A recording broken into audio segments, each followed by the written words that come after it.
What about the push for nuclear energy in Australia? Again, looking at this through a political prism rather than the merits of it, is that going to play well in Teal seats?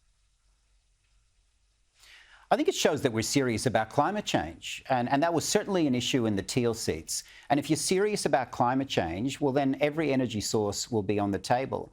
And we don't understand why one energy source that other countries throughout the world, including our allies in the United States and France, why they have that on the table and we can't even consider it. So we're asking for the ban to be reviewed, and then we can see that the business case can be put forward and it can be part of the mix in having a low emission but reliable power source future for this country.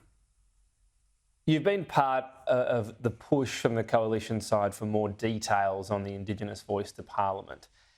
Can I ask you this? Are there examples of a detail you're seeking that if they were clarified, you'd be more likely to support the voice? Well, I think some of the details that people want to know is what this looks like. A lot of the comparisons have been given to when we were federated. We had tax powers and a navy and a defence, but you have some idea of what those concepts are.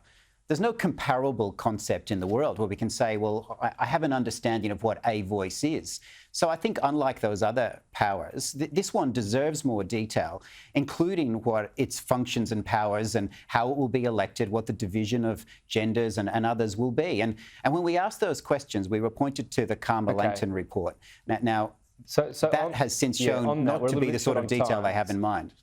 Yeah, so let me jump in. So you pointed to a couple of things there, how they're elected and the gender makeup. What answers do you need to go, they're good answers, I'll support it. If they're the details you need, what are the answers you're seeking? Well, I think it's more broad than that. It's about what does it look like? What we talk about this being within the power of the Parliament to set those details.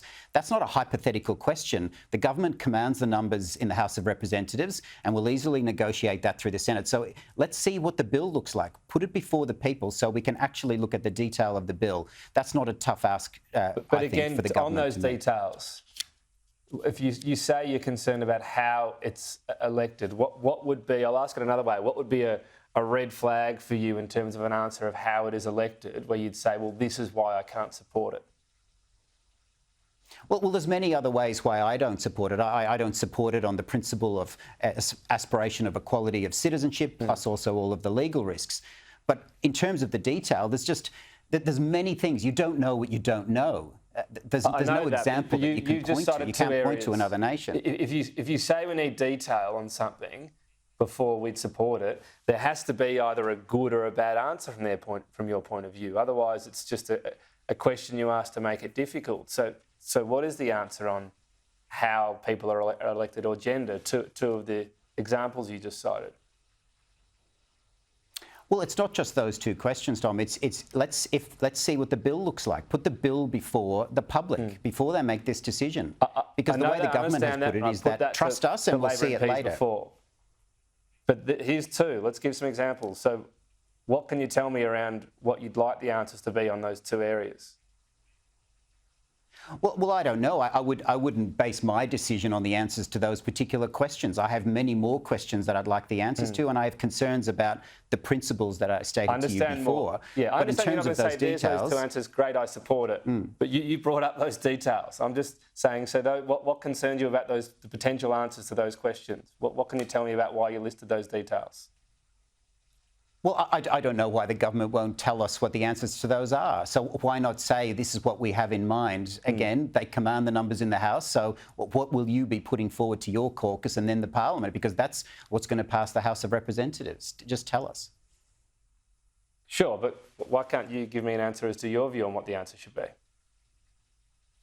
Oh, if you mean for me to construct and draft particular provisions of a bill on the voice, no representative can do that on a show like yours or anywhere.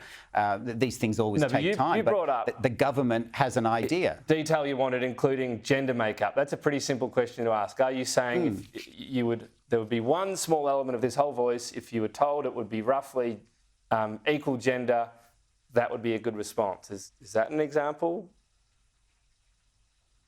Oh, I'd just like to know the answer. What is the answer? Is that something that's going to be legislated, or is that something that's going to be left for the voice to decide? There are guiding principles that we've been told will guide it, but again, Okay. just if there's that we detail in the bill, let's see what the draft bill would be.